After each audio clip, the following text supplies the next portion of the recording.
the strangest location that you've tattooed in? I tattooed the balls once. That was fun. No. where you're at? Like, meaning, in a trailer. Oh. Oh.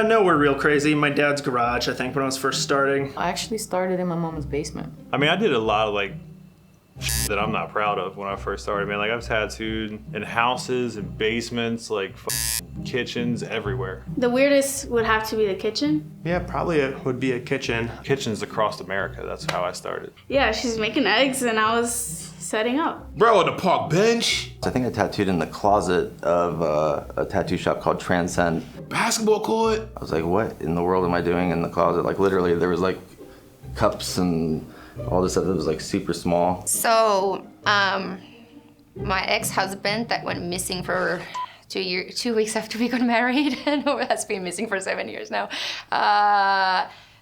We went on that's another story, but we went on a tour with Bam Margera and Fizz Unstoppable, and I was supposed to be the tour tattoo artist, and it was a a journey. There's an article about us being a plane crash, but I tattooed my foot on the hotel room during one of the roughest nights, and it's kind of there, so it's half of it's there. But I think that whole experience in those couple of weeks were like just overall the strangest moment. I tattooed like f***ing Machine Gun Kelly at Pete Davidson's house at like 4 a.m. Tattooed Travis Barker on his back patio, like on his patio furniture. I went on tour with a rapper named Mike Stud, and he had rented out a space in Boston, Massachusetts to sell all his merchandise. There was a line like 4 blocks down the street. They had hired me to do their logo tattoos, you know, kind of like a flash sale kind of thing. So I show up and I'm all excited because I think I'm gonna have this dope setup for all these clients. I ended up tattooing 100 people. I was in a 15 square foot closet. Yeah.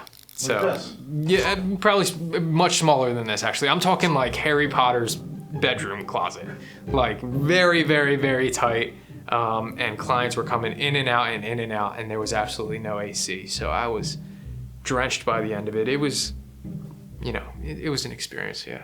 I've had, you know, in New York, we have, I don't know, I'm sure they have them in a lot of places. They would have like parties in a bar, and there would be like a tattoo party, and somebody, you know, they'd get a tattoo artist to like tattoo in one of the booths. Tattoo parties is usually like where a tattoo artist goes to, you know, a certain place and take care of a couple of clients. Back in my early days, you know, when I was coming up and learning the first couple of years, I used to do tattoo trailer park parties. So, you know, you can get like 5 friends and they all pitch in, and I'll just tattoo from, you know, 1 in the afternoon to 2 in the morning.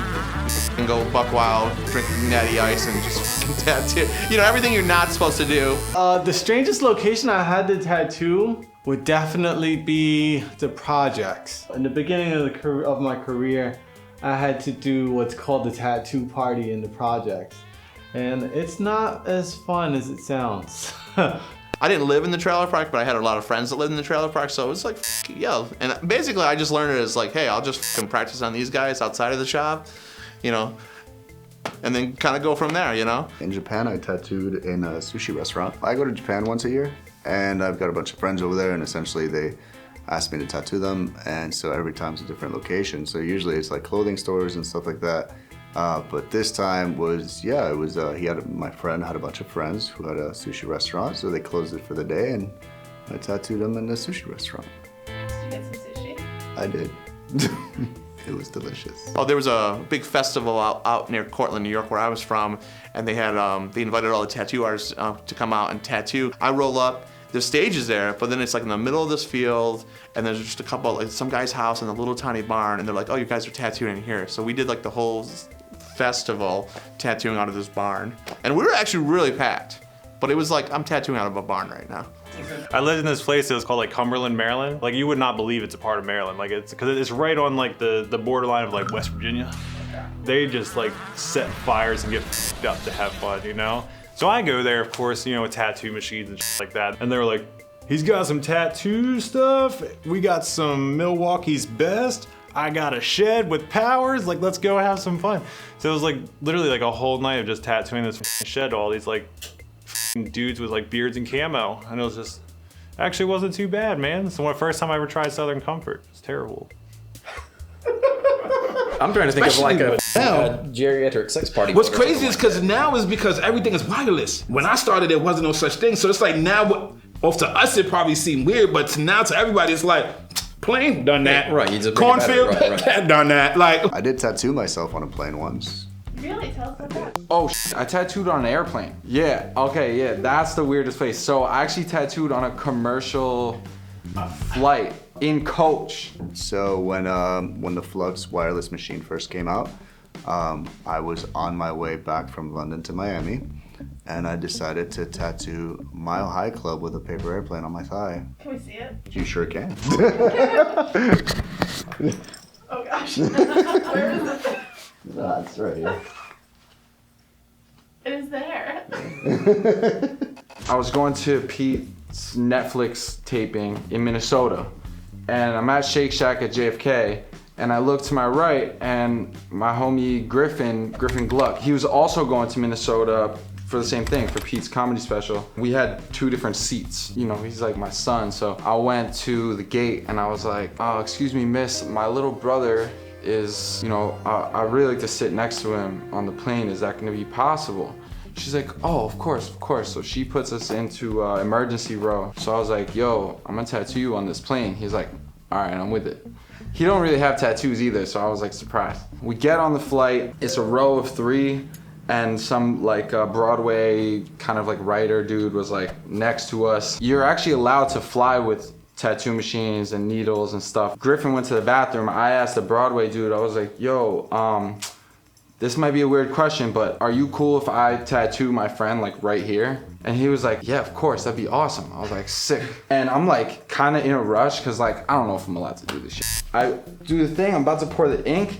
I shake the bottle and I fucking forgot that the air pressure in the cabin.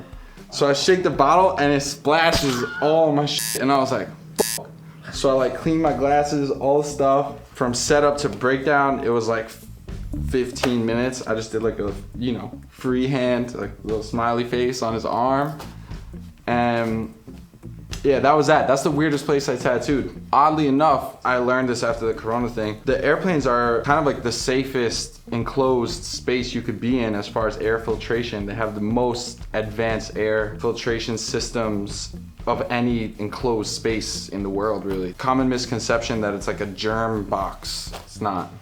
I wish I could say like on the top of like Kilimanjaro or something, but I'm not that adventurous, I guess. You should give us like a list of like places you would tattoo somebody.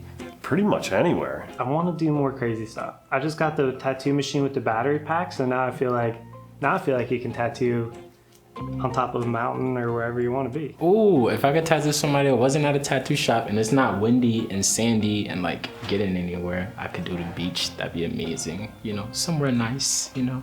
honestly, I want to see the other people answer that question, the new school guys that came into this with the whole wireless. I want to hear their answers, like, you know, like, yo, yeah, I've tattooed here. I've tattooed here. Really, motherfucker? Like, I've never done that. Where's the strangest place you tattooed as a place? Like a kitchen? Oh no, God outside. no. No, just in shops. That's, I guess, the strangest I'll ever have. Always tattoo in a shop. Nowhere? Don't tattoo out of your kitchen. It's not a good idea. Always in shops. Always in shops. I've had people ask me to like do it at their house or my house, but that's not sanitary. So no. You're the most positive, rule-following person you've ever had. That's me my whole life. And I apprenticed in Chicago, so I came back to New York, staying with my parents, and I remember tattooing some of my friends in my parents' basement and my dad's garage. Not really the best idea, but could have came out worse.